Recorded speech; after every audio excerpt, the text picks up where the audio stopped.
Bah, bonjour à tous. J'avais pas du tout prévu de faire une intro ou quoi que ce soit, mais du coup, on va la faire. Je pense qu'on va pas mal parler de valorisation de coproduits avec deux exemples très verticaux avec GreenSpot et Circuleg, je crois. Moi, je suis le fondateur de Upcycle, donc nous, on a un modèle qui est beaucoup plus transversal, c'est-à-dire qu'en fait, on va travailler sur tout type de coproduits différents. Et là, l'idée, c'est plus de faire dans un premier temps une intro sur ce qu'est vraiment la valorisation de coproduits d'un point de vue métier, et après de parler de quelques exemples qui me semblent parlants, notamment pour se sortir de l'image de la benne à ordures, en fait, de la valorisation des déchets. Je pense qu'aujourd'hui, l'upcycling, c'est quelque chose qui peut devenir systémique. On n'est plus sur un modèle de niche, on est vraiment sur un modèle où on a 30% de la supply chain de la planète qui est mise à la poubelle. Et l'idée, c'est d'apporter une solution pour savoir comment on le réintègre. Donc, alors, je ne sais pas s'il y a moyen de mettre en plein écran ou pas. Ce qui est assez intéressant, c'est qu'il y a une grosse tendance de marché aujourd'hui qui va statuer sur le fait que le plant-based, c'est forcément génial, c'est forcément clean, et tout ce qui est issu de fruits et de légumes, ça ne peut pas polluer, quoi. Et en fait, on a quelques mauvaises habitudes dans ce marché-là, et je voulais les mettre en face de deux marchés qui sont absolument ceux que combat en fait le plant-based, le pétrole, pour commencer. Et parce que je trouve que c'est hyper responsabilisant pour l'industrie, notamment parce que le pétrole, on va avoir 100% de rendement sur son utilisation, c'est-à-dire qu'en fait, le pétrole, on va l'extraire du sol, on va le faire chauffer à 20 degrés. De là, on va récupérer les premiers gaz.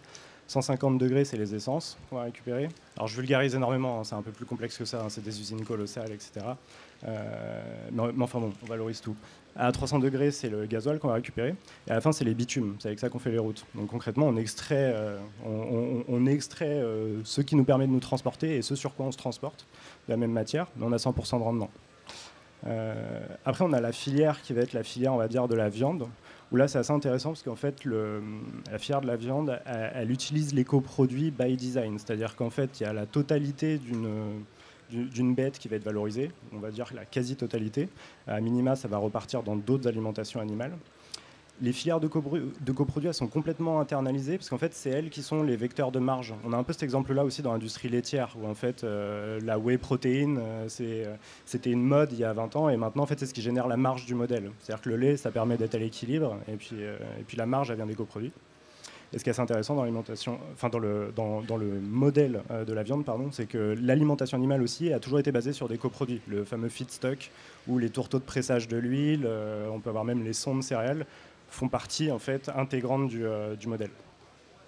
Et donc on en arrive à l'agriculture, et donc les fruits et légumes qui, dans nos esprits, ne polluent rien, parce qu'effectivement ça ne pollue pas de jeter une peau de banane à la poubelle, mais en fait qui a à peine 40% de rendement. Alors je ne veux pas te créer de polémique, l'ONU et la FAO, ils s'accordent pour dire qu'il y a 30% de ce qui est produit qui est gaspillé. Ceci dit, nous, en fait, on a visité à peu près 80 usines aujourd'hui, même plus, je pense, plus d'une centaine d'usines pour travailler sur leurs coproduits. La réalité des choses, c'est qu'il y a à peine 60% de la masse de ce qui rentre dans une usine, il y a plus de 60% pardon, de la masse de ce qui rentre dans une usine qui en ressort par la poubelle. C'est-à-dire qu'il y a à peu près 40% qui est gardé en termes de masse. Alors, il y aura toujours des contre-exemples, les pois, les citrus, tout ce qui est orange, tout ça. On arrive bien à faire le cracking de la matière. Mais majoritairement, on a quand même des très gros volumes, une grosse masse de ce qui rentre dans l'usine, en fait, qui en ressort par la poubelle. Et je pense que c'est super important de noter ça, parce qu'en fait, l'agriculture, ça pèse énormément, en fait, en termes d'impact environnemental. J'ai une slide qui arrive après, qui montre ça. Et en fait, ça, c'est assez peu connu. C'est-à-dire qu'en fait, on va souvent vous parler de ce qui est en orange moyen clair à gauche, c'est-à-dire du transport, en disant voilà, c'est là où on a de l'impact pour réduire les émissions de CO2. Quand on fait l'analyse de cycle de vie d'un produit fini sur la base de matières premières agricoles, 70% de son impact carbone, c'est l'agriculture, en fait. Et aujourd'hui, si on part du principe que la moitié de ce qu'on produit est mis à la poubelle par une usine, c'est-à-dire que 8% des émissions de CO2 de la planète qu'on génère, on les génère pour rien. C'est-à-dire pour mettre des trucs à la poubelle. Et ça, c'est largement le plus gros levier qu'on a en termes d'économie de ressources naturelles, c'est la valorisation de ces déchets. Alors après, on intégrera le wording du coproduit, Mais en fait, c'est juste colossal. C'est-à-dire que nous, il y a des produits qu'on travaille, on pourrait leur faire 3 fois le tour de la planète, on serait toujours carbone négatif, en fait. C'est juste colossal. Et ça, c'est assez peu dit, notamment parce que je pense qu'il faut pas beaucoup parler. Enfin, disons que c'est assez délicat de taper sur l'agriculture, politiquement parlant, mais il y a un vrai sujet, il y a un vrai gros sujet. À droite, vous avez l'échelle de consommation responsable. Alors ça, pareil, c'est assez peu connu, mais c'est quand même fondamental. C'est-à-dire qu'en fait, vous avez, sur l'utilisation des déchets et des coproduits, vous avez des choses qui ont un très faible rendement à utilisation, on va dire, calorique humaine. C'est-à-dire, si vous mettez quelque chose en alimentation animale, vous allez donner peut-être 100 kg d'aliments au bétail pour que ça donne 1 kg de nourriture. Quand vous réintégrez un coproduit dans l'alimentation humaine directement, 1 kg donne 1 kg, en fait. Et ça, c'est extrêmement important pour comprendre les économies de ressources naturelles. Parce qu'en fait, une bête, après, elle va boire de l'eau, etc., etc. Et puis ça génère des gaz à effet de serre. Donc c'est super important de comprendre que le seul vrai moyen d'économiser des ressources naturelles sur la base des déchets ou des coproduits, c'est soit qu'ils n'existent pas, soit qu'ils soient utilisés par des humains. Le reste, ça n'a pas de sens écologiquement parlant, en fait. Donc un point pour faire vraiment la différence sur qu'est-ce qui est un déchet, qu'est-ce qui est un coproduit, qu'est-ce qui est de l'upcycling. Ce qu'il faut bien comprendre, c'est qu'en fait, les déchets, on ne peut pas les valoriser. Ça n'existe pas. C'est-à-dire qu'en fait, les entreprises qui travaillent sur des déchets, c'est Veolia, c'est Suez. Et en fait, ils se font payer pour récupérer les coproduits. Mais en fait, le déchet, c'est littéralement la benne à ordures que vous imaginez à la sortie d'une usine. C'est-à-dire que vous allez avoir une usine qui va travailler des pommes, des poires, etc., etc., etc. Et tous les coproduits, les pots, les pépins, les eaux de nettoyage, tout ça va finir dans une benne à ordures. Tout ça, c'est mélangé, c'est exposé à l'air libre. Ça n'a aucune valeur, c'est pourri, c'est contaminé en microbio, ça peut être contaminé en pesticides, ça peut être contaminé en tout, en fait. Ça, la meilleure valorisation qu'on va pouvoir en faire, c'est bioénergie et compost. Le coproduit, en fait, c'est le déchet, mais juste avant qu'il devienne un déchet. C'est-à-dire, vous allez avoir la machine qui va peler l'orange. Donc, je prends vraiment le b.a.-ba. Et en fait, cette peau d'orange, elle va exister dans un tuyau avant de finir dans la benne à ordures. Et ben, dans le tuyau, on a vraiment quelque chose qui est pur. C'est ce que je mets là, qui est pur, qui est traçable. Et en fait, à partir de là, on a la notion de coproduit. C'est-à-dire que la législation autour du coproduit, c'est la même que celle d'un produit. On peut garantir sa qualité, et on doit garantir sa qualité. Et on peut garantir sa reproductibilité. Et à partir de là, en fait, on est sur une bonne matière de départ pour développer quelque chose. Donc on est littéralement 15 mètres avant la benne à ordures, mais on n'est pas du tout dans le même cadre qualité, parce qu'on est dans l'enceinte de la food safety, en fait. Et quand on est dans cette enceinte, on a une bonne chose un bon point de départ pour capitaliser.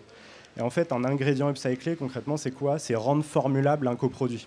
Le coproduit lui-même, c'est une matière première, et l'ingrédient, c'est ce qui va être formulable. C'est ce qui va être issu de ça et qui est formulable. Alors je ne m'attarderai pas trop sur tout ce qui est dit sur Upcycle, parce que l'idée n'est pas de faire l'ultra promotion du modèle, mais concrètement, le coproduit, il a un bagage qui est les molécules qu'il contient, et l'idée, c'est comment on fait en sorte que ces molécules puissent s'exprimer en termes de fonctionnalité, en termes de nutrition, peu importe, pour les rendre disponibles dans un produit alimentaire, quoi. Donc là, pareil, je ne m'attarderai pas trop. En fait, je pense que ce qui est juste intéressant, c'est de montrer le schéma, parce que ça tombe sous le sens, mais c'est toujours bien, je pense, de le vulgariser. Parce qu'en fait, l'idée, c'est qu'on a une ressource qui va servir 2 usines avec ce modèle-là. Avec les contraintes que ça implique et impose, et je pense que c'est là notre valeur ajoutée. Mais en fait, l'idée, c'est comment on fait en sorte que le coproduit d'une usine devienne la matière première idéale d'une autre usine. Et en fait, c'est assez marrant, c'est quand on l'inverse, c'est qu'en fait, on s'est rendu compte que la matière première idéal d'une usine, il y a toujours une autre usine qui la met à la poubelle. Et ça, c'est assez marrant quand même. On verra après d'autres sujets. Un point important sur l'upcycling tel qu'il peut être systémique, c'est-à-dire vraiment qui va régler le problème à l'échelle de l'industrie. Je ne parle pas de petits marchés ou on va dire de marchés de niche premium. C'est que normalement, l'upcycling, s'il est bien fait, il est toujours moins cher, parce qu'on a une matière première qui est moins chère. On a notamment un modèle industriel qui est beaucoup plus agile, donc normalement, on est toujours moins cher. Initialement, on pensait que ce serait le fait d'être durable, nous, qui serait notre argument de vente principal, parce qu'on s'était dit, bon, bah, si on arrive au même prix et qu'on vend de la coriandre qui initialement allait à la poubelle, tout le monde va nous dire, génial, on prend. Sauf que non. Jamais. Faut être moins cher parce que si on n'est pas moins cher, on ne justifie pas le fait que votre gros groupe il va mettre 50 personnes sur le sujet pour vous référencer sur SAP, que ça va prendre 6 mois, qu'il va y avoir 300 000 € de masse salariale qui seront dépensés juste pour référencer le produit. Donc il faut être moins cher, entre 20 et 30% moins cher. Et c'est ce que ça permet de faire. Vraiment, sur 90% des cas, c'est le sujet. Un point qui est important maintenant, c'est disponible. Un exemple, on en parlera tout à l'heure de l'huile de tournesol. Je sais que par exemple, nous, au début de la guerre en Ukraine, on était la seule entité capable de fournir de l'huile de tournesol en Europe, parce qu'on va la chercher là où les gens la mettent à la poubelle en fait. Et qu'en fait, c'était les seules sources disponibles pendant, je pense, 2-3 mois, à des prix qui restaient ceux du marché historique en fait, et pas à des prix qui explosaient. La durabilité, j'en parle à peine parce que ça tombe sous le sens, mais clairement, c'est un des gros enjeux. C'est-à-dire qu'en fait, à peu près une tonne de produits, de coproduits valorisés, c'est quasiment 2 tonnes de carbone économisé. Alors un autre point qui me semble intéressant, c'est que si on fait bien le modèle, normalement tout le monde dans la chaîne de valeur gagne. C'est-à-dire qu'en fait, nous, de notre côté, les fournisseurs, par exemple, on va leur acheter les coproduits entre 1 et 5 euros du kilo, avec quelques coproduits de vanille qu'on achète bien plus cher. Mais globalement, ils vont faire de l'argent. C'est-à-dire qu'ils vont faire à peu près 80% de marge brute sur l'opération. Surtout, on ne leur demandera jamais de faire du CAPEX. C'est-à-dire que si on entretient un pool de débouchés suffisamment large, on aura toujours quelqu'un capable d'acheter le coproduit dans un modèle qui permet de ne pas faire de CAPEX. Ce qui est un peu le problème, en général, c'est comment on investit à risque sur une matière qui est secondaire, quoi. Et pour que ça reste intéressant, il faut que le coproduit reste un coproduit. Pareil au niveau de l'exposition, c'est-à-dire que souvent un coproduit pour être valorisé, il a besoin de changer de marché. C'est pas pareil de faire, je sais pas, de faire des arômes justement et de générer en coproduit de l'huile de tournesol. Et du coup, d'un coup, de s'ouvrir au marché de l'huile, ça demande tout un nouveau plan HACCP, ça demande d'avoir du staff dédié à ça, d'avoir peut-être des nouveaux outils de laboratoire. Et en fait, le fait de sauter d'un marché à l'autre, c'est assez complexe en termes d'exposition qualité. Et en fait, nous, c'est une exposition qu'on prend de notre côté pour être sûr qu'en fait, nos fournisseurs n'aient pas à devenir des grosses machines assez peu agiles sur la valorisation de ces matières secondaires. Les clients, j'en ai déjà parlé tout à l'heure, c'est vraiment la compétitivité et la disponibilité, les gros sujets. Il y a vraiment une notion d'innovation, mais volontairement, je ne rentre pas dedans parce qu'en fait, ça dure 15 ans, les process d'innovation, donc je ne détaille pas trop, mais c'est vrai que quand on a accès à 40% des ressources de la planète qui n'étaient pas utilisées jusqu'ici, c'est un énorme vivier d'innovation. Et je pense qu'il y a un vrai sujet sur les consommateurs, parce que on a fait une étude qui était assez marrante parce qu'elle était pas siglée Upcycle. Et on a posé aux consommateurs pas mal de questions qui étaient assez sympas, dont une qui était est-ce que vous pensez que l'industrie est sur la bonne voie aujourd'hui? Et donc il y a 8 consommateurs sur 10 qui disent non. Juste non. Et je pense que le vrai sujet, on parle pas mal de développement durable, on parle pas mal d'anti-gaspillage, mais en fait, ce que veut voir le consommateur, c'est de la sobriété industrielle. C'est-à-dire que là où l'industrie peut faire mieux, peut faire moins, elle le fait. Et il veut s'assurer que l'industrie est capable d'aligner ses intérêts avec ceux de la planète. Je pense que l'upcycling, c'est un vrai point d'entrée dans ça. Parce que c'est vraiment la preuve qu'il y a un effort qui est fait.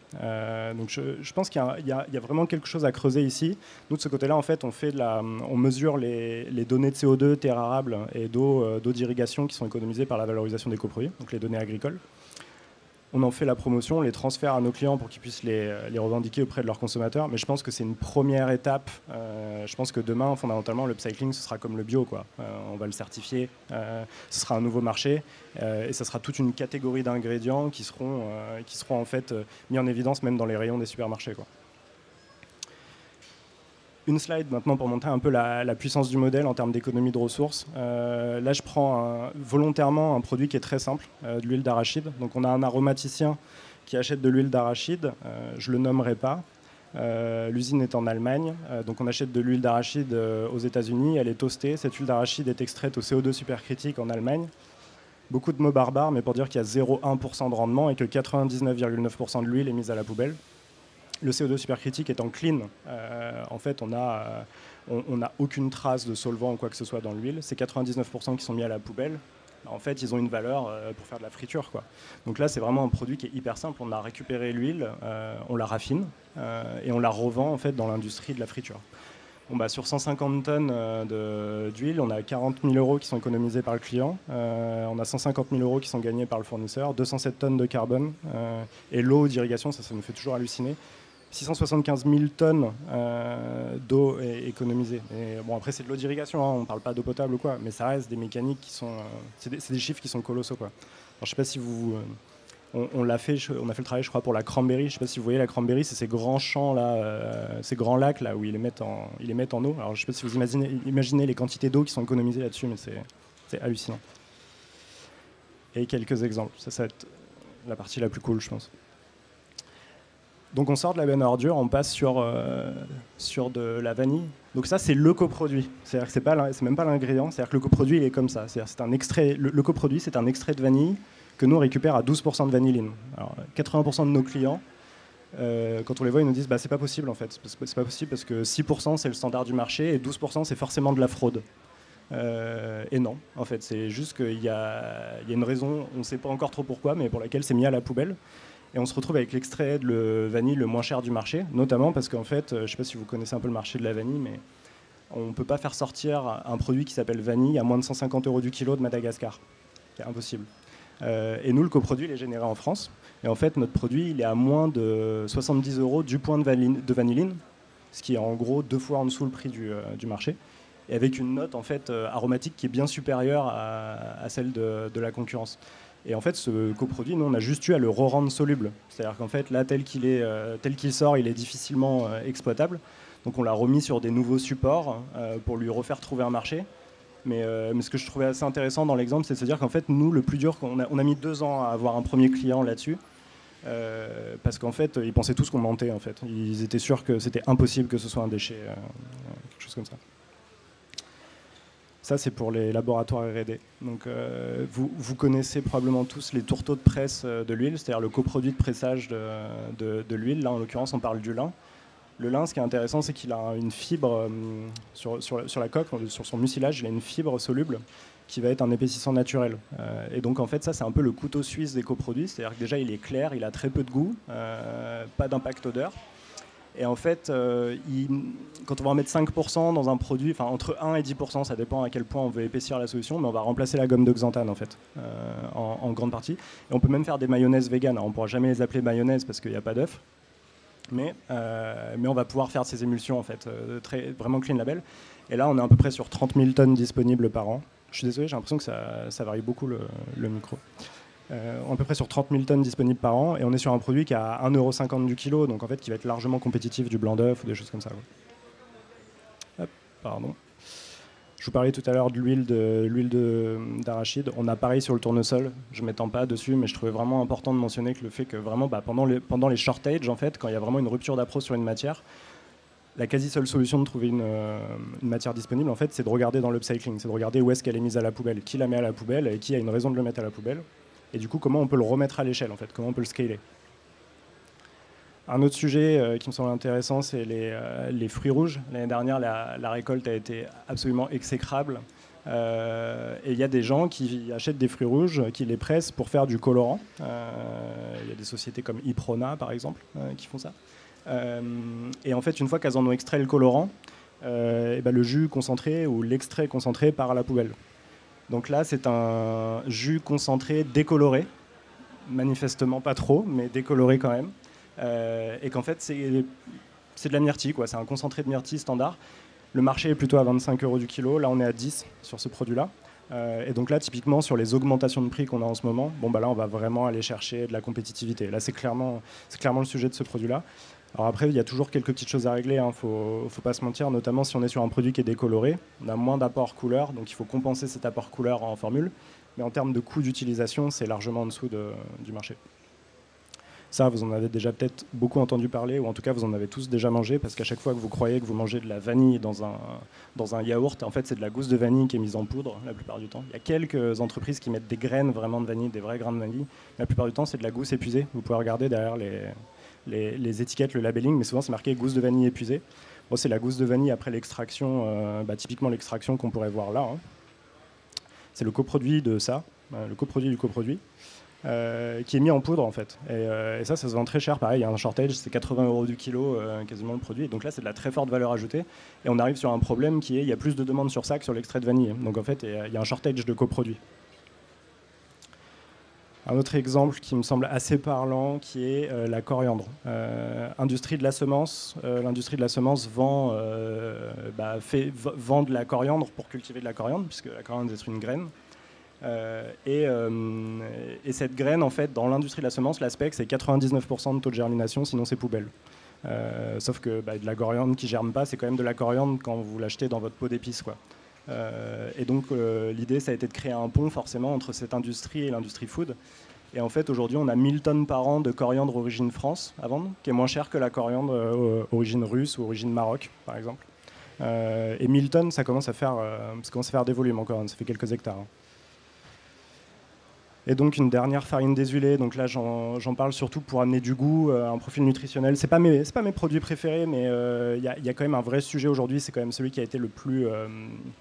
c'est quand même la catégorie de coproduits qui a été la mieux comprise jusqu'ici. C'est encore des coproduits de pressage de l'huile.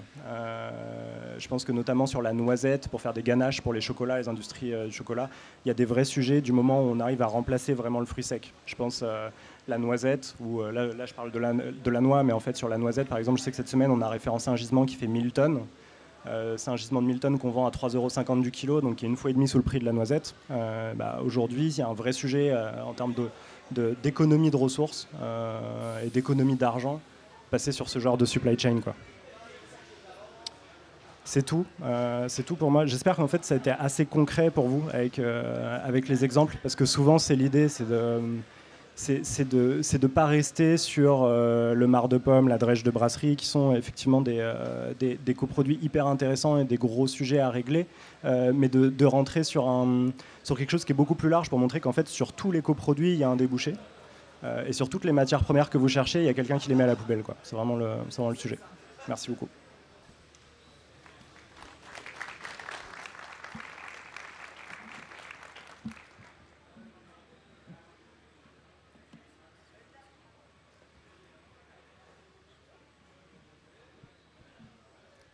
Alors, ça marche.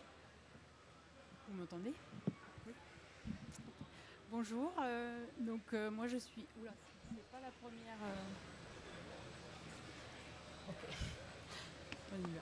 Donc moi je suis Corinne Anquetil, j'ai intégré GreenSpot Technologies à l'été dernier pour prendre en charge la commercialisation qui doit démarrer cette année. GreenSpot, sa mission, c'est lutter contre le gaspillage alimentaire pour nourrir un avenir meilleur. Et ça, on le fait grâce à la fermentation. Donc, en quelques mots, GreenSpot, ça existe depuis 2018. Ça a été fondé par Nina Granucci, qui est d'origine brésilienne et qui a fait une thèse autour de la fermentation en Nouvelle-Zélande et qui a eu des opportunités pour pouvoir venir s'installer en France. Et donc, elle a créé la société sur Toulouse en septembre 2018. Nous avons créé une plateforme de fermentation qui est innovante, qui a d'abord été installée sur Toulouse en modèle pilote. C'est là qu'on a commencé les premiers batchs de production. Et maintenant, on a installé une usine sur Carpentras. Ça a été fini d'être installé fin 2022 et on a commencé à sortir les premiers batchs de production. L'objectif donc de l'outil, c'est vraiment un démonstrateur industriel et de prouver qu'on est capable de monter en capacité au fur et à mesure des ajustements. On est maintenant 17 et on est répartis entre les deux sites. Donc il y a la partie business et les laboratoires de recherche et développement qui sont installés sur Toulouse. Et donc l'équipe de l'usine qui est à Carpentras avec la qualité évidemment.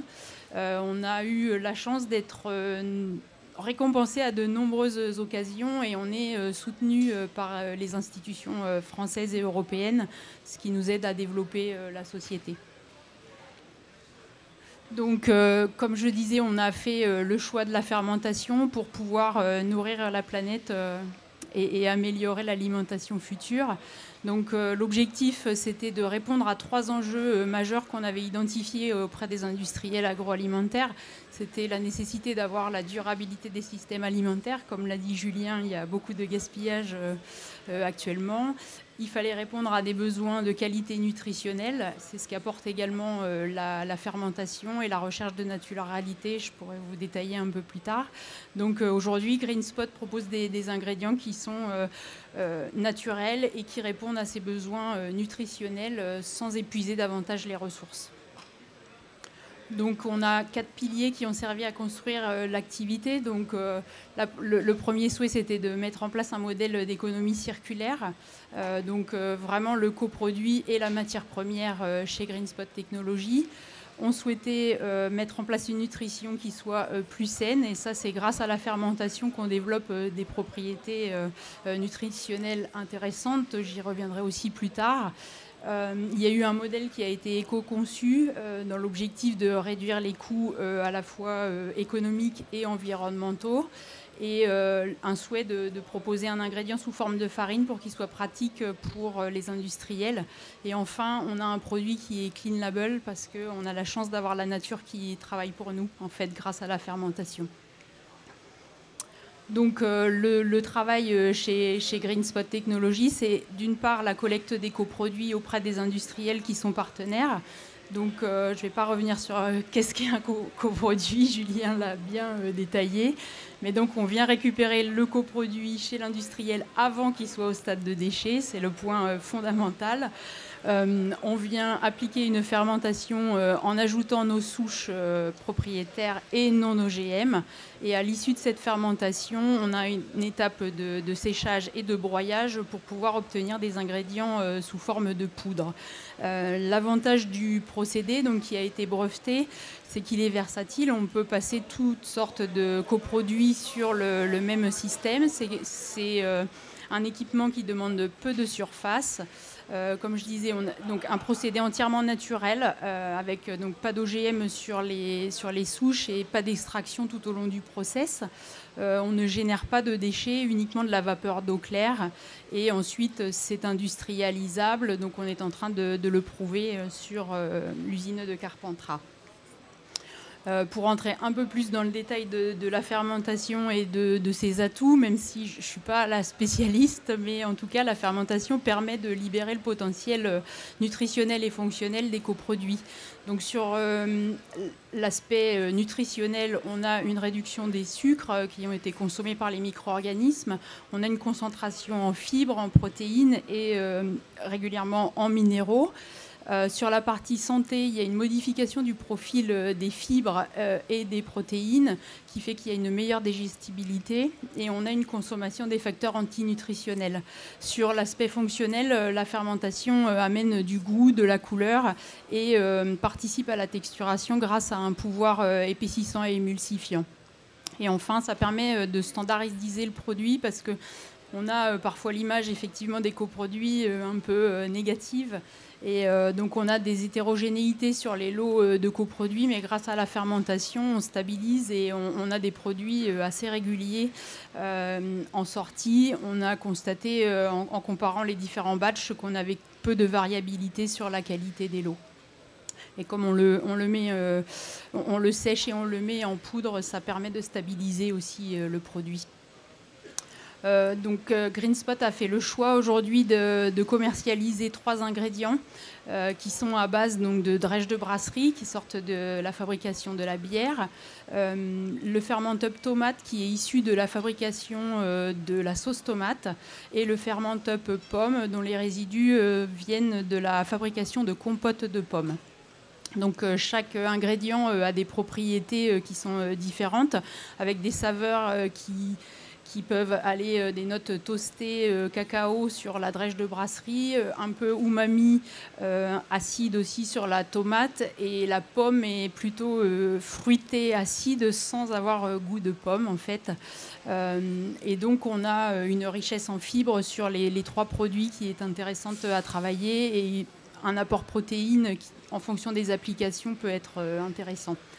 Donc on peut mettre ces 3 ingrédients qu'on appelle farine de par leur présentation pour améliorer les Nutri-Score, le score environnemental, ou simplifier les recettes, puisqu'on peut faire du 3 en 1 par exemple sur des arômes, des saveurs et également la couleur. Voilà. Donc ensuite, en parallèle de cette usine qu'on vient d'installer à Carpentras, on a gardé la partie R&D sur Toulouse, donc qui est répartie en 2 équipes. Donc l'équipe Bioprocess qui continue à travailler pour améliorer la fermentation. Donc il y a plus de 6 ans de R&D sur ce sujet. On a passé environ 100 substrats différents à la moulinette. Et ça constitue aujourd'hui une base de données importante puisqu'on a fait matcher plusieurs souches avec plusieurs substrats pour voir ce qui se passe au mieux. Donc ça va des fruits, des légumes, des céréales. On a passé aussi quelques herbes aromatiques, des épices, des tourteaux. Et je vais vous dire ensuite comment ça fonctionne. Mais on peut passer tout type de coproduits dans notre système de fermentation. Donc comment on fonctionne au niveau de la recherche et de l'exploratoire. En fait, on a une base de données, comme je disais, assez importante. Donc on a travaillé suffisamment de types de coproduits pour pouvoir gagner du temps et faire matcher les souches qui sont les plus efficaces, on va dire, pour réussir la fermentation. Quand je dis réussir la fermentation, c'est à la fois que ça fermente, que le rendement soit intéressant. Et ensuite, on passe à l'étape suivante où on va regarder quel est le goût de ce qui a été produit, parce que c'est le premier critère, je dirais, bloquant. Donc on cherche à avoir au minimum une note neutre et dans l'idéal, quelque chose d'intéressant ou de différent, de nouveau. Donc il y a aussi la couleur, l'odeur et la texture. Et une fois que ça a validé cette première étape, on va s'intéresser à l'aspect nutritionnel et vérifier comment ça s'est comporté au niveau des fibres, des protéines et des minéraux.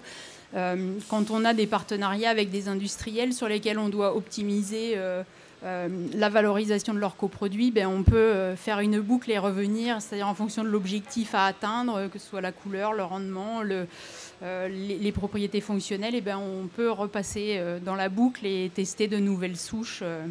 Voilà. J'ai oublié de dire qu'on a des souches propriétaires, bien sûr, mais qu'on peut aussi travailler en collaboration avec des industriels et tester leurs souches aussi s'ils le souhaitent. Et donc en parallèle de ça, on a un laboratoire formulation qui lui est dédié à la mise en application de nos ingrédients pour étudier dans quelles applications il est plus pertinent d'utiliser tel ou tel ingrédient. Donc on a 2 ingénieurs agroalimentaires qui travaillent sur le sujet. Dans la majorité des cas, on arrive à obtenir avec peu d'incorporation une allégation riche en fibres, de par la teneur en fibres de nos ingrédients. Et ensuite, en fonction des applications, on a la couleur qui peut avoir un rôle intéressant, l'aspect clean labeling qui y est systématiquement, et puis l'amélioration du Nutri-Score. Donc là, il y a quelques illustrations, mais il y a beaucoup d'autres possibilités. Et donc après, on a 2 produits qu'on a mis en avant et que vous pourrez déguster si vous le souhaitez à la fin de la conférence. Donc on a un crackers. L'idée, c'était de faire quelque chose de très simple, juste pour mettre en avant ce que pouvait apporter notre farine. Donc sur l'aspect couleur, l'aspect goût, avec quelques notes umami qui ressortent. Et la perception en fait, de la saveur permet de réduire un peu la teneur en sel dans la recette. Voilà, et on a un crackers qui est tout simple, mais qui est riche en fibres. Et ensuite, sur une application sucrée, où on a souhaité en fait mettre en avant notre ingrédient. Donc là, c'est le Ferment-Up drèche de brasserie. Donc on l'a inclus à hauteur de 24% dans la barre. Et donc l'objectif, c'était d'avoir un produit simple avec très peu d'ingrédients. On a eu quelque chose d'équilibré dans lequel on n'a pas de sucre ajouté parce qu'il est apporté par la date et qui est relativement équilibré. Donc vous pourrez également le déguster. Attention, il n'y a pas de chocolat. C'est vraiment une raw bar. Donc voilà. Et pour la petite histoire, on s'est amusé à faire des calculs. Donc, si vous mangez une barre, c'est l'équivalent de coproduits pour une bière. Voilà. Donc, ça illustre un peu comment on peut consommer des coproduits sans trop s'en apercevoir. Donc enfin, juste Green Spot, c'est le début de l'aventure. Donc malgré le fait que ça existe déjà depuis 4 ans, maintenant on a un changement de cap avec l'industrialisation sur Carpentras. Les objectifs sont vraiment d'industrialiser le process, de l'optimiser, d'augmenter en capacité. en parallèle de commencer la commercialisation des ingrédients. Et donc on a une levée de fonds qui va démarrer au printemps. L'objectif sera de pouvoir poursuivre la montée en capacité de l'usine pour pouvoir atteindre 600 tonnes par an dès 2024. Et l'idée du concept aussi, c'est de pouvoir dupliquer les usines et de se rapprocher des bassins de coproduits. On peut également dimensionner la taille de l'usine, la faire plus ou moins grande en fonction du sourcing de matières premières. Voilà, pour ne pas avoir des grosses usines si les coproduits ne sont pas sur place. Voilà. Et enfin, donc, pour GreenSpot, il y a plusieurs façons de collaborer avec nous. Donc, soit sur la partie R&D pour co-construire les produits de demain, donc modifier les recettes, les adapter en incorporant nos ingrédients. On peut également travailler sur l'étude de la valorisation de vos coproduits, voir ce que ça donne comme résultat. Est-ce que l'ingrédient qui est produit est intéressant ? Ou enfin, on peut travailler sur des modèles de circularité complète, où on récupère vos coproduits, on les fait fermenter et vous pouvez récupérer l'ingrédient et le réintégrer dans vos matrices alimentaires. Donc ça, c'est l'optimal, on va dire, pour une entreprise et avec une belle histoire à raconter. Voilà. Donc si vous voulez, vous pourrez déguster à la fin et j'espère que c'était clair. Voilà.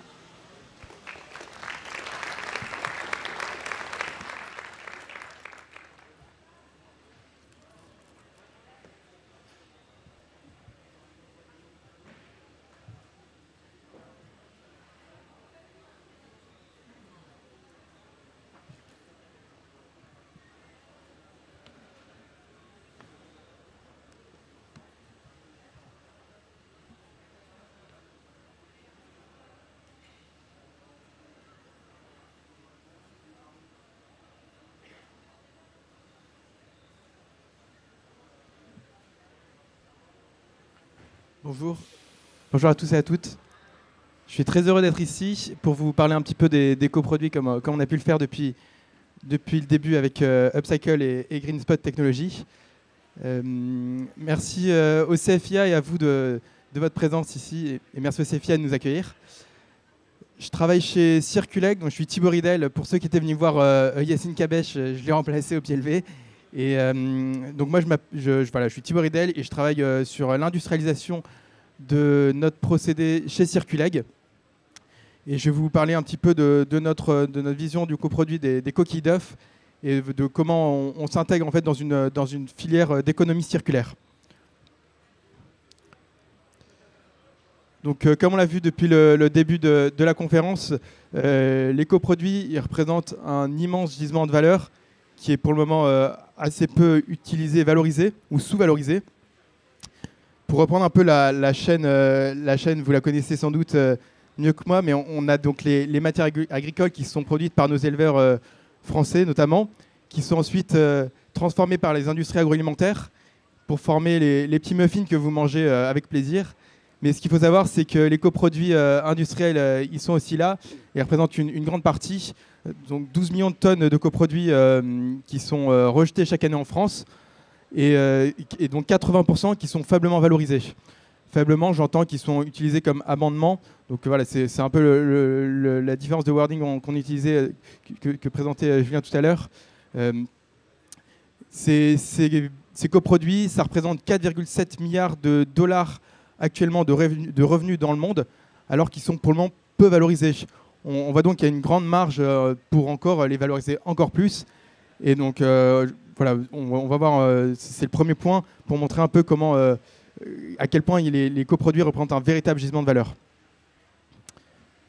Le deuxième constat qu'on a fait, c'est que les attentes des consommateurs ont évolué avec une volonté, on l'a vu pendant le confinement et la crise Covid, une volonté d'avoir un approvisionnement plus durable, plus local, avec aussi des aliments végétariens, avec également une appétence des consommateurs pour la nouveauté. Ces attentes des consommateurs, forcément les industriels veulent y répondre. Et pour y répondre, ils sont face à un défi du sourcing de matières premières.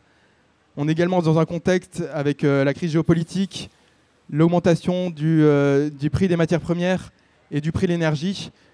Il est nécessaire vraiment pour les industriels de trouver des matières premières nouvelles Et donc les coproduits répondent parfaitement à cet enjeu, avec des coproduits qui sont présents localement, qui donc vont limiter les coûts de transport et qui vont permettre d'ajouter de la valeur aussi aux autres industries pour se placer également dans une logique d'économie circulaire. La mission qu'on s'est donnée chez Circuleg, c'est de permettre une valorisation à haute valeur ajoutée des coproduits industriels pour créer des nouveaux liens entre ces filières avec à la fois une démarche d'économie circulaire et locale. Donc là, je vais essayer de vous présenter un petit peu notre modèle pour valoriser un coproduit et de expliquer forcément avec l'exemple de la coquille d'œuf que nous on valorise sur chaque point. Donc, sur les différents points, le premier qu'on a recensé, c'est de mettre le doigt, d'identifier en fait une matière première qui est disponible, regarder son circuit d'approvisionnement. Il faut ensuite trouver les pépites d'or qui sont dans ces coproduits, trouver le besoin technologique qui correspond à l'application particulière qu'on en fait. Et enfin, on est persuadé qu'il faut mettre en place un modèle viable et durable économiquement, mais également socialement et environnementalement. On va commencer par vous présenter comment on a fait pour identifier un peu notre matière première des coquilles d'œufs. Les coquilles d'œufs que nous utilisons, elles sont produites par les éleveurs. Les poules vont ensuite produire donc des œufs qui sont utilisés par les casseries. Ces casseries, en fait, ce sont des usines de transformation des ovoproduits. Elles vont simplement, de manière industrielle, casser les œufs, en partie séparer le blanc et le jaune, et donc ensuite livrer les pâtisseries en jaune ou en blanc, qui leur permettent d'être plus efficaces et dans la préparation de leurs aliments. Voilà, donc les casseries fournissent en fait les industries agroalimentaires. Ces casseries, elles produisent, dès qu'elles cassent un œuf, elles produisent des coquilles d'œufs forcément, et qui sont pour le moment sous-valorisées. Elles sont en effet pour le moment plutôt incinérées ou rendues plutôt dans l'épandage ou le compostage. Nous, on est persuadé qu'il y a une meilleure valeur qu'on peut trouver de ces coquilles d'œufs, et ça représente un gisement vraiment important de 40 000 tonnes de coquilles en France qui sont rejetées, et ça représente également un coût pour les industriels de ces casseries qui s'élève environ à 50 €, voire jusqu'à 50 € par tonne. Donc voilà, c'est quand même un prix qui est assez important dans un contexte économique, encore une fois, assez tendu sur une matière première comme les œufs. Donc ça, c'est le premier point. Il y a un volume qui est suffisamment important pour envisager une filière de valorisation à haute valeur ajoutée. Et donc là, je vais un peu vous présenter la météo des coquilles d'œufs, et vous noterez qu'elle est un peu différente que la météo classique, avec le soleil qui est sur la Bretagne. Et donc, on peut donc voir qu'il y a une véritable localisation des casseries d'œufs qui sont sur cette Bretagne et sur également la partie nord de la France, ouest en tout cas de la France. Nous, on a pu échanger avec les principales casseries pour voir un peu, identifier leurs problématiques et comprendre les volumes également des coquilles. Ils sont très intéressés par notre solution, et on avance avec elles. Ils sont vraiment partie prenante de notre projet. Et c'est important d'avoir cette localisation des casseries pour comprendre l'approvisionnement et la stratégie qu'on peut mettre en place. Donc c'était les deux points en fait, pour comprendre en fait, la matière première, la disponibilité, à la fois en termes de volume et en termes d'emplacement, pour avoir une vraie stratégie cohérente, avec également quelque chose qui peut être local et donc participer et faire émerger une solution en économie circulaire.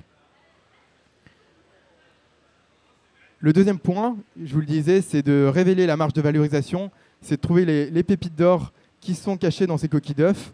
Qu'est-ce qu'une coquille d'œuf ? C'est à la fois une partie minérale à l'extérieur, la coquille externe, qui représente 95% du volume de la coquille d'œuf, du poids en tout cas. Et cette partie externe, c'est du carbonate de calcium. Le carbonate de calcium, dès qu'on a un yaourt qui est par exemple supplémenté en calcium, on va le trouver là. Il est pour le moment, par exemple, trouvé dans les mines, dans les mers, donc une solution pas vraiment écologique, et c'est là on peut le remplacer. La membrane interne, c'est la petite membrane blanche. Vous savez, quand quand vous écalez un œuf que vous pouvez récupérer. Et en fait, c'est une membrane qui est riche en biomolécules d'intérêt. Elle est riche en collagène, en acide hyaluronique, en glycosaminoglycane. C'est des molécules dont vous avez sûrement déjà entendu parler ou vous avez vu des publicités pour des crèmes cosmétiques. C'est là où on va trouver une véritable valeur ajoutée aux coquilles d'œufs.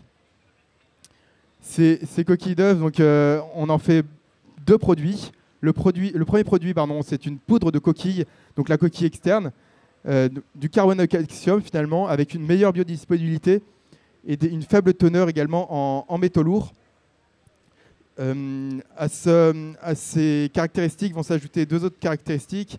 C'est des coquilles qui sont issues de l'économie circulaire et fabriquées en France. C'est une demande très importante de la part du consommateur.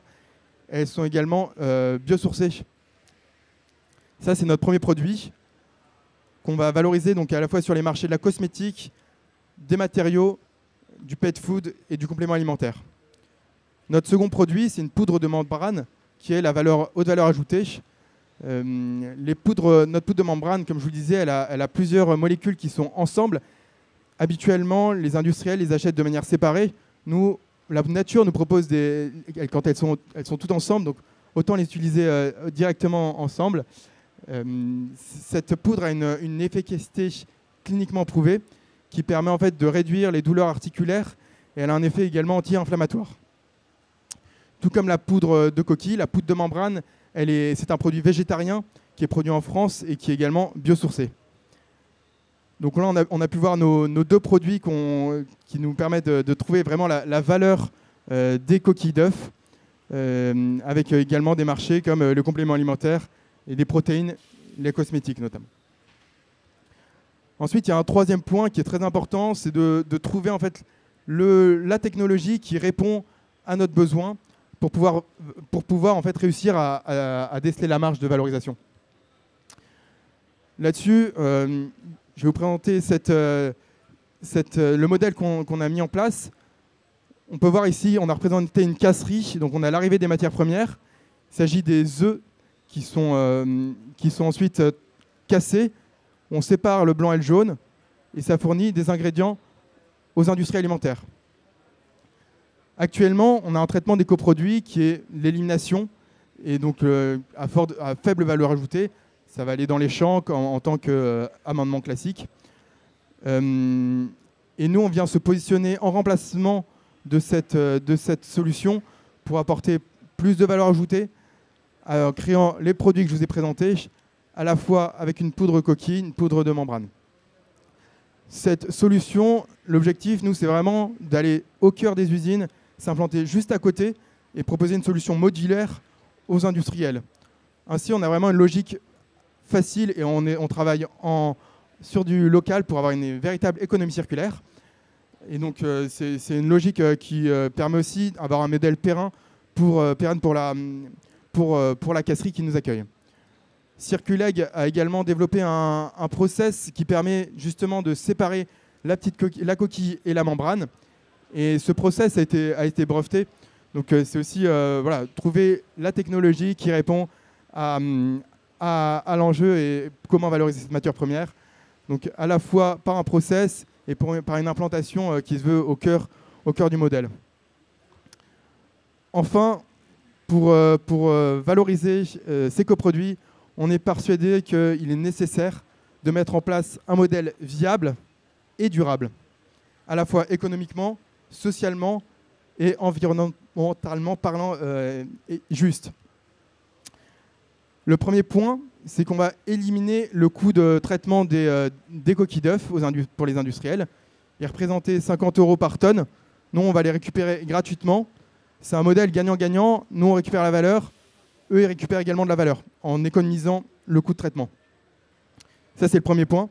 Le second point, c'est donc ce sourcing gratuit et sécurisé. Donc, comme je vous le disais, avec ce modèle on-site, avec un module qui vient se placer au cœur des casseries, ça permet de nous insérer dans cette filière de manière durable et de pérenniser et de traiter en fait les coproduits durablement. Le troisième point, c'est qu'on va s'appuyer sur une filière qui est déjà existante pour la valorisation des coproduits, donc des produits qu'on fabrique nous, des ingrédients. Ces filières, elles connaissent parfaitement les attentes des consommateurs.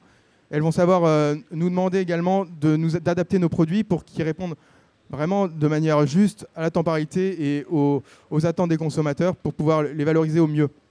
Donc on s'appuie là-dessus et c'est assez important pour nous. Le dernier point, c'est qu'on souhaite en fait avoir vraiment un partage des bénéfices avec les casseries et les éleveurs. L'idée, c'est quand on va générer des bénéfices, on va essayer de rehausser la filière dans son ensemble pour pouvoir partager cette valeur des coquilles d'œufs. On est persuadé que si Circuleg dure dans le temps, c'est parce qu'on veut un modèle social bénéfique pour tous et qui soit vertueux. Et on souhaite s'intégrer dans une dynamique d'économie circulaire. Voilà, donc pour conclure, chez Circuleg, on est très heureux de pouvoir contribuer à notre façon au changement un peu de l'économie actuelle avec une solution environnementalement parlant et socialement responsable. Et on croit beaucoup que l'écoproduit, c'est vraiment la clé de voûte pour en fait permettre de démarrer une solution et de s'impliquer dans l'économie circulaire. Je vous remercie pour votre écoute et n'hésitez pas si vous avez des questions. Merci.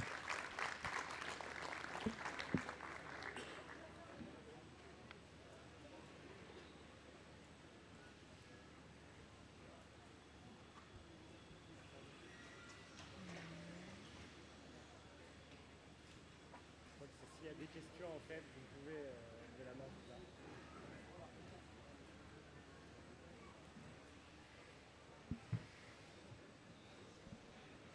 Oui, merci pour votre présentation. Ma question est pour M. Thibaut Riedel. Est-ce que vous envisagez aussi de récupérer les coquilles d'œufs au niveau des couvoirs ?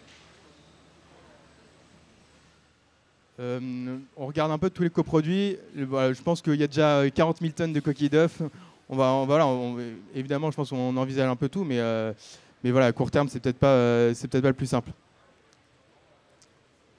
Je ne sais pas si j'ai répondu à votre question, mais on pourra en discuter si vous voulez.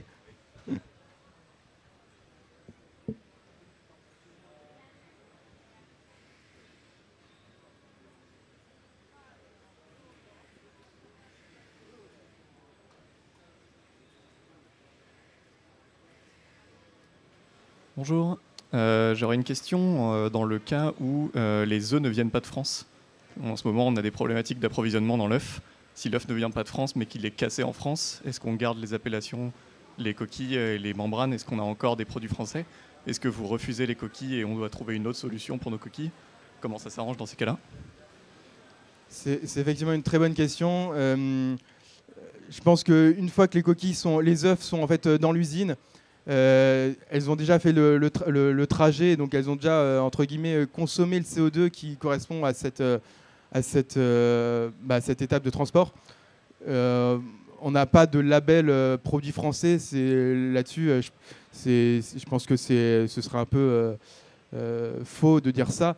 Donc oui, effectivement, il faut réfléchir. Après, je pense qu'il faut les traiter parce qu'elles sont là, on va pas les rejeter. Mais effectivement, c'est peut-être pas un produit français dans ce cas-là. Vous avez raison.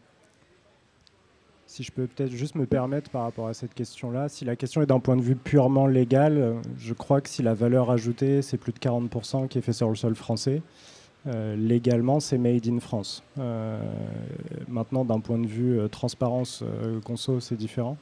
Mais je pense, notamment par rapport à la valeur ajoutée que vous achetez au produit, que peu importe d'où vient l'œuf, il est made in France, l'ingrédient.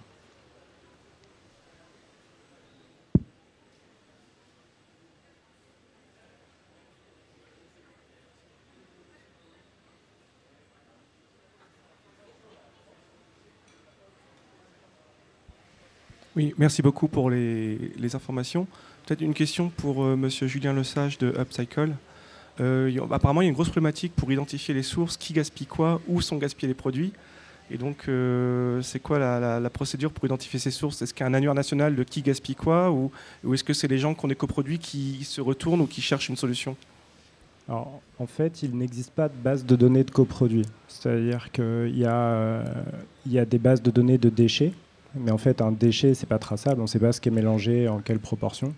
Donc, en fait, nous, de notre côté, c'est une stratégie de sourcing qui est liée au process industriel. C'est-à-dire qu'en fait, aujourd'hui, nous, on est capable de savoir, en fonction de la matière première et du process industriel d'une usine, quel est son coproduit. Et en fait, c'est plus en mappant les process industriels qu'on sait où sont les coproduits. Et nous, en fait, on a développé notre propre base de données. Et l'idée à terme, c'est même de faire du matchmaking. C'est-à-dire qu'en gros, on sait comment caractériser un gisement de coproduit à travers tout un tas de paramètres.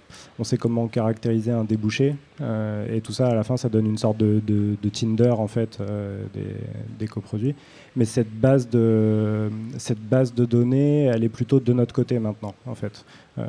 Et légalement, c'est un peu le Far West sur ce qui se passe entre le moment où la matière est, on va dire, est générée en tant que coproduit, le moment où elle devient un déchet. Le déchet, il doit être déclaré, mais il y a plein de trucs qui ne sont pas considérés comme des déchets et qui en sont, quoi. Il y a toujours une pirouette pour ne pas avoir à déclarer un déchet.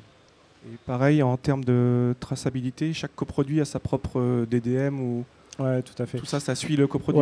Ouais, tout à fait. En fait, ce qui est assez intéressant aussi, c'est que le coproduit, il hérite en fait d'une traçabilité sur la matière première initiale, quoi. C'est-à-dire que nous, en fait, on a les lots de coproduits qu'on récupère sont liés à des lots de matières premières entrantes chez notre fournisseur.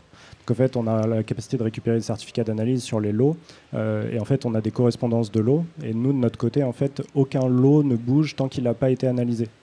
Donc en fait, une fois qu'on conditionne un lot de coproduits chez un fournisseur, il est analysé, il est réputé conforme à notre spécification. Là, il peut bouger chez un contract manufacturer, un sous-traitant, chez qui en fait on va faire notre ingrédient, et là il va être analysé, et là il pourra bouger chez le client. Parce qu'en fait, la grosse valeur ajoutée de notre côté, c'est vraiment d'avoir la capacité de standardiser quelque chose qui n'est pas standard, quoi. Donc c'est vraiment ça le sujet, et d'avoir en fait exactement les mêmes standards de qualité que n'importe quel fournisseur d'ingrédients en standard, justement. Merci beaucoup.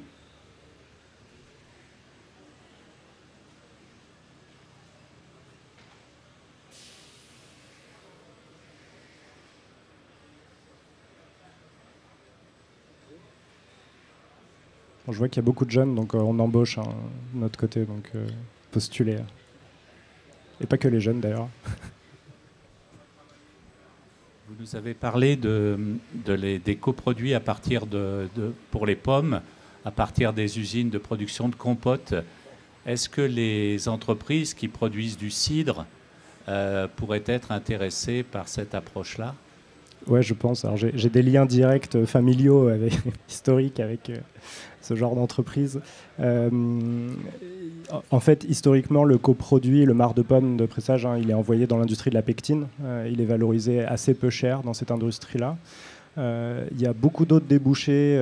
Par exemple, le marc de pomme mis en poudre à une certaine granulométrie, on va pouvoir arriver à une appellation fibre de pomme. On va être un substitut de sucre. Donc là, on va pouvoir être sur des forts tonnages à plus forte valeur ajoutée. Et je pense peut-être mieux pour le consommateur. Et on a aussi, par exemple, aujourd'hui 30% de la tisane qui est faite en MDD. En fait, c'est pas du thé qui est mis en agent de bulking, c'est-à-dire en agent de charge, c'est du marc de pomme coupé infusion. Parce qu'en fait, ça a assez peu de goût et c'est une couleur de plante. Donc là aussi, il y a des gros marchés à faire, mais voilà, un agent de charge en industrie de la tisane, ça va se vendre 70 centimes du kilo sec. Une fibre de pomme, ça va commencer à aller chercher un peu plus de valeur ajoutée, qui est la même matière finalement, mais une granulométrie différente. Et là, on peut commencer à aller chercher un peu plus de valeur que l'industrie de la pectine, qui rémunère, quand elle rémunère bien 300 € de la tonne sur ce produit-là. Bonjour. Ça marche ? Oui. J'ai une question aussi pour le Julien Lesage. Donc, je ne sais pas si c'est possible de répondre, mais juste peut-être lister les points. Quelle étape à prévoir pour passer des coproduits vers un autre produit qui va être légitime à application food feed ? Vous avez déjà dit que ça doit être traçable, homogène, et peut-être d'autres points à respecter. Merci. Alors, Nous, la méthode qu'on utilise, c'est-à-dire qu'en fait, on va d'abord récupérer tout un tas de données. Alors, je ne peux pas dire lesquelles forcément, parce que ça fait partie de notre valeur ajoutée, mais on va récupérer tout un tas de données qui va nous permettre de statuer sur la reproductibilité du gisement. Parce qu'en fait, ce qui est quand même particulier quand on travaille sur des coproduits, c'est qu'on ne pourra jamais demander à un fournisseur de produire plus de déchets, quoi. Il faut avoir ça en tête. Et il faut designer son activité en étant en capacité de s'arrêter de faire la promotion d'un produit qui marche super bien, parce qu'il n'y en aura pas plus, quoi. Donc en fait, il y a tout un tas de paramètres avant même que la matière rentre chez nous. Une fois qu'on accepte de la faire rentrer chez nous, on analyse 3 lots au hasard en fait, de cette matière sur tous les contaminants alimentaires pour voir si la matière est clean. Et en fait, si la matière est réputée clean, là on commence un développement qui est un développement au laboratoire où on va... j'essaie d'arrêter les anglicismes, mais on essaie de créer un market fit, c'est-à-dire on a une matière première et on va essayer de trouver l'endroit où c'est le plus facile de l'intégrer dans la chaîne agroalimentaire, mais en même temps là où on crée le plus de valeur. Donc ça se passe au laboratoire. Là, il se passe une dizaine de semaines quand même de travail. Et en fait, là, c'est là en fait que se passent toutes les étapes où on va designer toutes les étapes nécessaires pour faire passer d'un coproduit à un ingrédient. Des fois, c'est du séchage, des fois, c'est de la débactérisation, des fois, c'est de la mise en poudre, des fois, c'est tout ça réuni. Ça peut être de la distillation. Enfin, il y a vraiment tout un tas de process. Pour les huiles, par exemple, il va y avoir du raffinage, qui est un mot assez hard, mais finalement c'est un process physique. Et une fois qu'en fait on a designé le prototype qui nous intéresse, là il faut qu'on puisse faire un pilote industriel chez un de nos façonniers en fait. Et l'idée c'est d'avoir un laboratoire chez nous qui est une mini-usine combinée de chacun de nos façonniers. Parce qu'en fait on n'a aucune usine à nous. C'est ce qui nous permet, en fait c'est ce qui nous a permis nous d'être montés assez vite à l'échelle. J'en ai pas parlé au niveau des chiffres, mais en fait on valorise déjà 1500 tonnes de coproduits quand même. Et c'est vrai que le fait de ne pas avoir son usine a ses avantages ici, tout en garantissant la qualité. Finalement, on reste le propriétaire et le garant de la qualité, mais le fait de ne pas avoir son usine, c'est un vrai, ça aide à répondre à cette question en fait.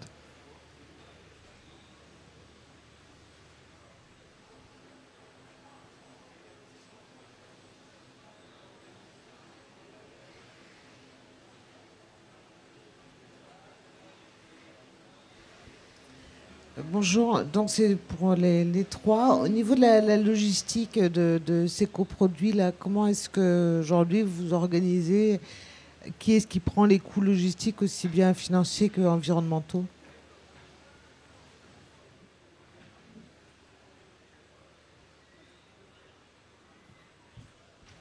Nous, de notre côté, la logistique, là, dans le modèle qu'on vous a présenté, c'est en fait se positionner vraiment à proximité immédiate des usines. Donc la logistique, elle est très faible. Enfin, j'ai envie de dire, elle est directe. C'est du process pour pouvoir s'alimenter en flux avec les coquilles d'œufs.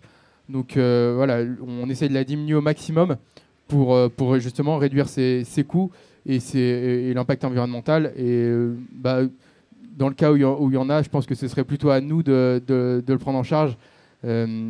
Parce que les industriels, c'est nous qui venons chercher les coquilles. C'est nous qui venons chercher les coquilles d'œufs qui nous mettent à disposition finalement. Moi de mon côté, je vais faire une réponse vraiment de start-up, c'est que le vrai problème, il est à l'agriculture et à l'économie de ressources naturelles en termes d'impact environnemental. Et donc c'est pas que le transport, on s'en fout, mais on a une priorité qui est l'économie de ressources. Et nous, notre but, c'est d'aller vite. C'est-à-dire qu'il y a un gros problème, et c'est d'aller vite. Donc en fait, on fait tout ce qu'on peut. Et donc le transport, de notre côté, il est complètement internalisé. C'est nous qui portons cette charge-là. On s'occupe de la logistique, c'est-à-dire qu'on achète Exwork et on vend DDP, tous nos produits. Et oui, on supporte les coûts et l'impact du coup du transport. Ceci dit, il y a suffisamment de valeur ajoutée pour que ce soit minime. C'est-à-dire qu'aujourd'hui, le transport chez nous va représenter entre 2 et 6% du prix de revient maximum du fournisseur au client. Ça inclut tout ce qui est intermédiaire. Mais il y a quand même quelque chose qui est relatif, c'est que par exemple, nous on achète nos coproduits de cacao en France et on les livre en Espagne, la pellicule de la fève de cacao. Bon, on ne l'achète pas en Côte d'Ivoire, en fait, notre pellicule de cacao. Et en fait, le coproduit, c'est quand même une manière de sourcer exotique en local, quoi. Les coproduits de mangue, tout ça on l'a chez nous, en fait. Donc, je pense que à terme, l'idée, c'est de créer le bon maillage pour être sûr qu'en fait, on ne fait voyager que des choses qui sont endémiques. Maintenant, à chaque taille d'entreprise, sa capacité à faire ça, quoi.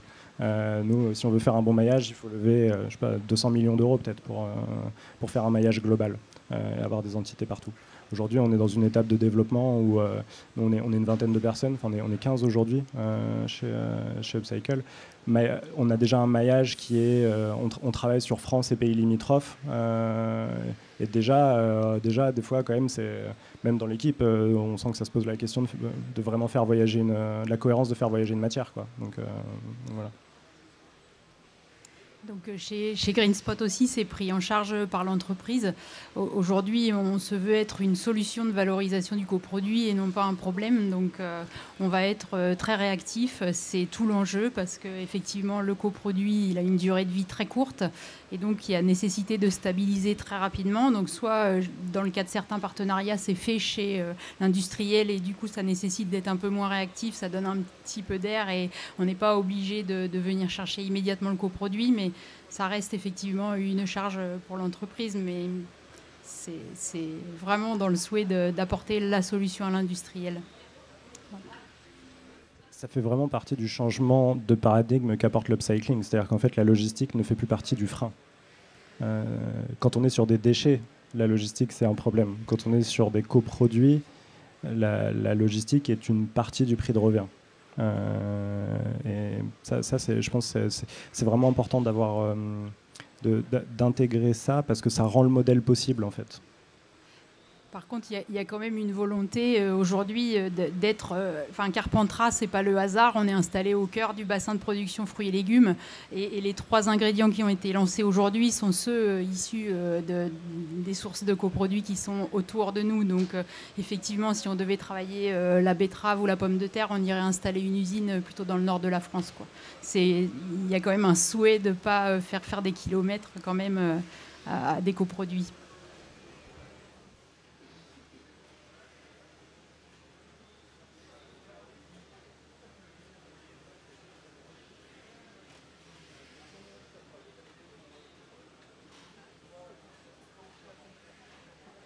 Merci du coup.